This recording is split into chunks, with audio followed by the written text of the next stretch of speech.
All over our cities, along our coastlines and across our green and pleasant land, an invisible army is fighting a never-ending war. Their enemy is the filth that we create and the vermin that thrive on it. Welcome to the hidden world of the Grimefighters. On Grimefighters tonight, a father teaches his son there's more to catching a mole than meets the eye. Yeah. Look at that, eh? A good sense of achievement. In Grimsby, estate agent Harp is told by the experts that the best tricks are the old tricks. Ready? Yeah. And beneath London, Rob and Dan discover that sewers are, well, sewers. Smells delicious.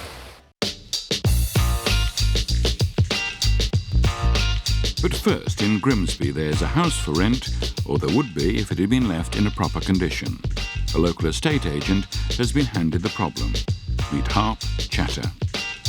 Basically what we're here to do today is have a look at the property, see what needs doing to actually regenerate it, and get some sort of idea and get on with the job and get the property relet. Oh, that's not a good sign. Using a drill instead of a key. Well, this obviously used to be a family bathroom.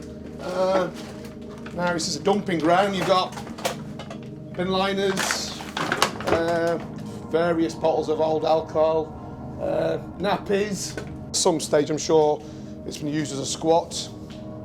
Okay, this is the second part of the living room. As you can see there, the pipe work's been taken from the gas fire. Harp has seen it all before. You know, in some ways you become sort of used to it. You know, it's, you know, you're going to rent houses, you know, people wreck them. You know, it's not everybody, but there are certain minorities. I mean, that was somebody's cooker at some stage. Not my type of pasta, but I'm sure it'll taste nice with a good bottle of red. It's not just the mice that have got at this place. Obviously, the kitchen units have been all torn down. And it seems as if they've not been very choosy about what's been taken. They've taken pretty well everything. All the pipe work's gone, and that was obviously where a boiler was. So that is always the first port of call for any would-be thief. It's a sad fact that one person's old pipes is someone else's business opportunity. As you can see, as you walk along the landing, obviously they've taken the pipe work out. Now that's been cut, obviously, with an instrument that a qualified plumber would use. I mean, so that's not like some, you know, child coming in or an adolescent, a teenager saying, let's get this pipe work and make a quick buck. Somebody's come in, cut the pipe work, and basically they're away. The metal thieves have been at work all over the house. Same again. I mean, as you can see, the pipe, look at that.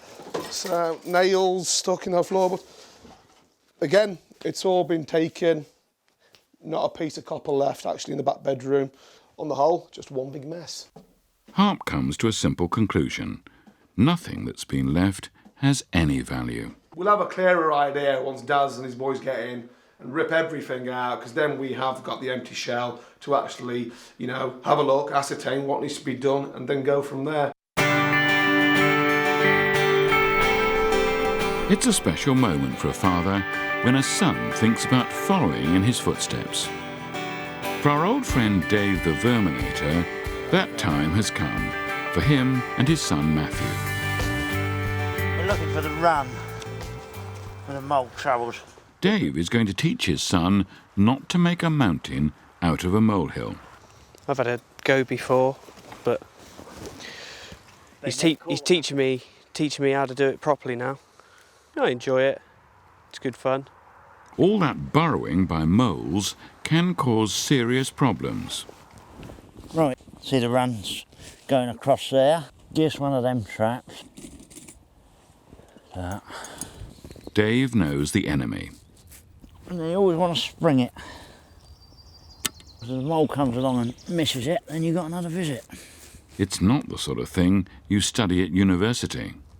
You can pick up so much from books and people telling you, but once you start doing it, that's when you proper start learning. It's like learning to drive a car. You don't really learn until you get out there on your own, sort of thing. So Right. Dave, like any general, is an expert on terrain. Don't look like there's many moles here, mainly because there's sheep stamping about all over it all the time. So, I mean, there's one down there, you see, there's just one.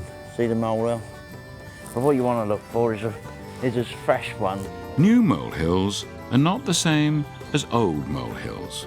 See, it was tipping down the rain till about 8 o'clock this morning. You see that ain't had a drop of rain on it. So you can tell that that's come up in the last couple of hours.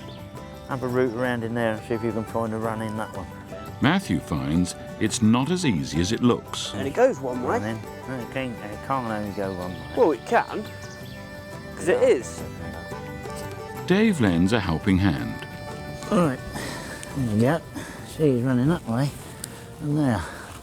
Matthew's not always been impressed by his father's expertise. I remember when I was a little kid going out doing moles and rats and that when I was little. Matthew's future might lie in pest control, but it might not. It's a good job, but I don't know whether I'd be able to take it on as a job or not in this day and age. Right, onward. See if you can find the next one. Dave is secretly flattered that his son might want to follow him. I've never pushed him. It's up to him. If he wants to do it, then he'll make his own mind up. And you know, Matthew might make it. What did you do? It's put on a post. There you go. We're getting there then. Dave decides that what they really need is a bit of competition. We've got to remember who put which traps in, so we know who's caught what. All right? Yeah.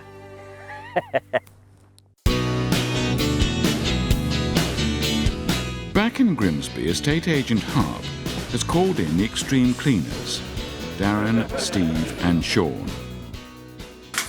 You won't be getting much of a bath in there, would you? Absolute state. It stinks as well, all food waste. And obviously the toilets get nice and clean for you. Not. It's the old question, who could live in a place like this? Some of them I've met, some people that live like this have actually, you know, they've still been living in the property when we've had to clear it. And to be honest with you, they are pretty decent, nice people. You'd meet them and they wouldn't actually think they're living in anything wrong. They were just living it and it's part of their life. Some of it is down to drugs, some of it's laziness, some of it's illness. But a lot of people do live like this, more than what you think. We come across it all the time. For Darren and his team, the best that can be said is that it's an opportunity. So at the end of the day, it is true, where there's money. To be honest with you, worse it is, more money we make. Simple as that. And time wasted is money lost. And there's still the smell of success. There's definitely an odour of something coming up, so I don't know what it is yet. It'll either be rotten food or dead mouse or dead rat or something. Whatever it is, it's dead. It looks as if the house has been turned upside down. I reckon they've turned their kitchen into their bathroom in one easy step. All sorts in here. Microwave the lot. Next door, Sean puts the boot in. There's no time for niceties. Ready? Yeah.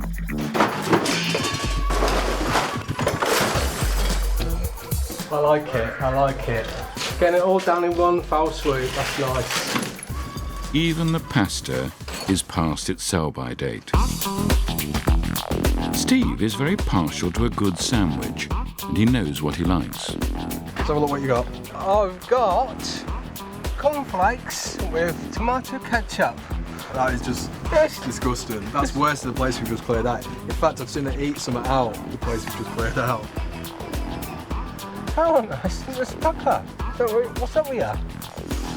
The lads have cleared out the rubbish. A lot more work will have to be done.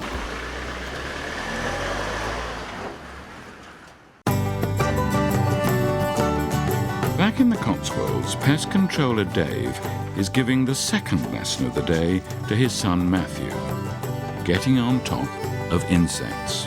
It's the old friend cluster flies that come out in the autumn, overwinter in your roof spaces. This is a new one for me. If you think flies are just flies, you've not come across cluster flies.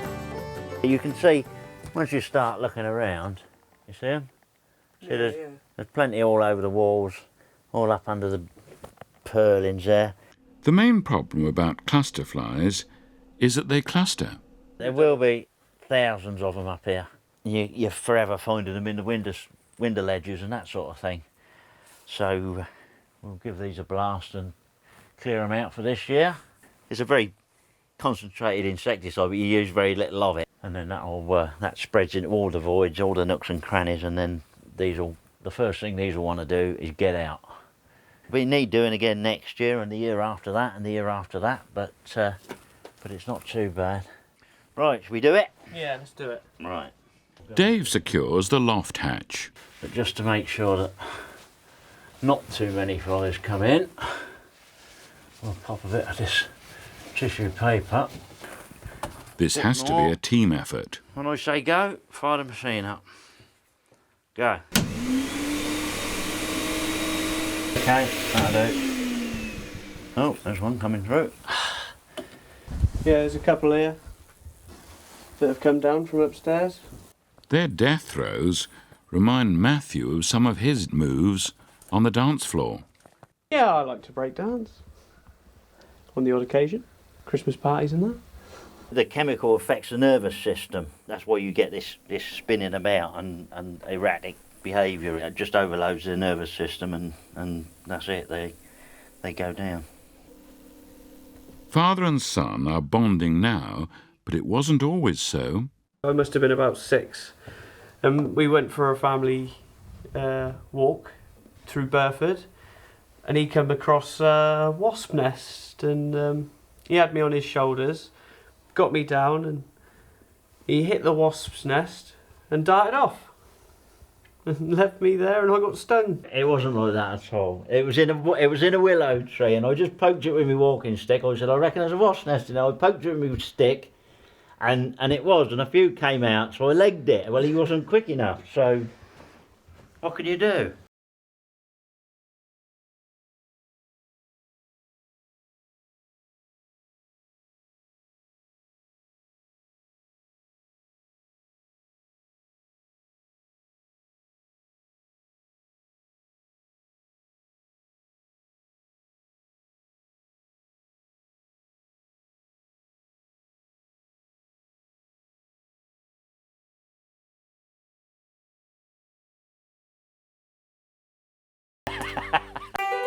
Coming up, beneath London there's a bad case of blocked arteries.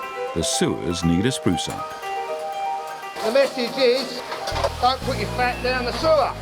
Litter Pickaloo gets the lads going, Just spread that over a little bit more, lads, just to make it look a bit tidy. and when father and son take to mole hunting, who will come out on top?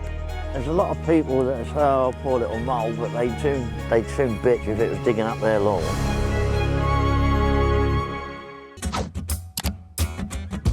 Up and down the land, a little-known army of dedicated professionals are devoted to battling an ever-advancing tide of grime. Beneath London, there's an engineering masterpiece. Miles and miles of sewers, all interconnected. Coming down. Most of the time, the whole system needs no supervision. The force of gravity does the work, but that's not always enough. Fat is the main problem. It's up to Rob and Dan to deal with it. Basically, the normal flow level is about just underneath here. So this fat comes down on the flow, and it's just like a magnet. It just fat attracts other fat. So it just builds up and up.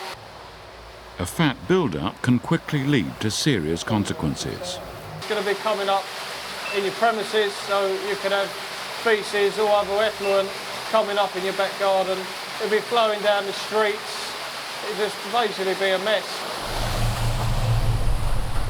All right, Dan, what's your foot in? It's slippery, Dan. There isn't a full blockage here yet, but it has to be tackled.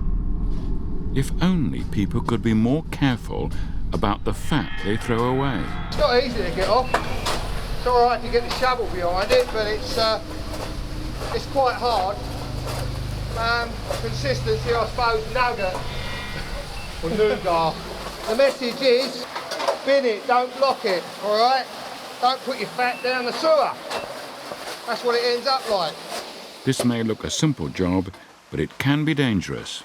And that's why the lads wear gas detectors. You get gas pockets inside it. And that's one of the most dangerous things about cleaning it off, is that you can disturb the gas pockets and then release the gas into the atmosphere. It smells delicious. Doing a grand job there, Dan. But chopping away the fat is only the first part. We can move all this fat, but we're just moving the problem further down as it all ends up at the treatment works on the screens. Dan the Grimefighter is not put off. This job has become his life. I love my job, I wouldn't swap it for the world. I mean, this is one of the dirtier sides of it, but you get to see some fascinating architecture. I mean, the work that must have gone into building these sewers, the engineering for the time was obviously the best in the world. But this is just an abuse, really, of the system that we were left. Rob and Dan, heroes of the deep. In Wolverhampton, our old friend Litterpicker Lou is not prepared to stand by and watch paint dry. Lou has to see that the pavement is cleared, but he wants to know how it happened. What's the problem, John? Well, a young couple the other night had a row and she threw a can of paint at him and it exploded and went all over my wall, all over the pavement. Yeah. So you've rung the council up to about the paint on the path and what have you. That's right. Let's go and have a look at it and see what we can have a do. Removing paint isn't easy, but Lou knows his stuff. Obviously, the path and that we'll try and clean. If I can't get it cleaned, I'll go back to my managers and get the graffiti machine down. Yeah. Now, it's still wet, ain't that paint is? Yeah. Lou and the lads have used sand to soak up the mess, but it's only a start. And Lou is a hard man to satisfy. Looking at this now, the paint hasn't dried off. So we scrape the old sand up. I'm going to put some fresh sand down. Then I'll get in touch with my bosses to try and get some the graffiti machine down here, which they've got all the chemicals and the heat and what have you, which will probably clean it up nice and properly. That'll be enough. For Lou, this is a chance to demonstrate his leadership skills. Just spread that over a little bit more, lads, just make it look a bit tidy. It's not perfect, but Lou has done his best. It's like watching paint dry, eh? Have a good one. I've got to get on. In the Cotswolds, father and son are close to the reckoning. Who's won the mole trap contest? Right, let's go see what we've got. There you go. 1-0 to Dad. Right, one. Yeah, there's another one. That's 2 for Dad. We're not doing too bad. That's good. Now Dave shows why experience counts. Yeah, double. Told you, see, more than one will use a travelling room. That was yours, wasn't it? Yeah. There you go. Look at that, eh? A good sense of achievement, yeah. Yeah. But Matthew is making a comeback. It's definitely one of my ones. So look at that. Oh. The proof comes when he's doing it on his own, see? Dave checks the last trap. Look at that. The master strikes again. Matthew's got 3, but what about Dad? 10, then 12. A dozen. It's a dirty dozen. That's not bad. There's a lot of people that say, oh, poor little mole, but they'd soon bitch if it was digging up their lawn. Dig hole, we'll bury them. Matthew is trying to be thorough. We're only burying some moles, we wouldn't bury a cat. I know, but you don't want it to show, do you? But has the son convinced the father? Yeah, he'd be all right. Yeah, I say you never stop learning, but he's getting there. He'd be all right. And has the father convinced the son? If he wants to in the future, then the door's always open, you know. Matthew has started on the long road to all-round successful pest control. Right then, let's go do the rat bait. Right. Under the streets of Westminster, Rob and Dan are still mining fat. Look at the state here. You've got more on you than what you can cut off the wall. But could there be a better way? It seems there just might be a different solution. The last few years we've been playing around with bugs in the sewer system to help get rid of the fat. They get into the fat and just eat it, and they change it from a solid mass into a liquid, and then that washes away, you know, more easily. But with or without the new bugs, it won't be long before the lads are back. If you came back here in, say, another year, 18 months, it'll be more or less the same thing again, you know. That's a grand job, Dan. Yeah. Coming up! The satisfaction they get from this job sometimes takes them by surprise. If I'd have gone into the careers office at school 8 years ago and they said to me, in 8 years' time you'll be working in the sewers, I think if they hadn't have shown me the door, I'd have pushed them through it. But you never know, do you? It's one of them things. Thanks to Rob and Dan, the sewers of Westminster are working smoothly again. Since the filming of the show, it now won't be long before the Grimsby house is back on the market. And pest controller Dave continues to take Matthew under his wing. A new career beckons.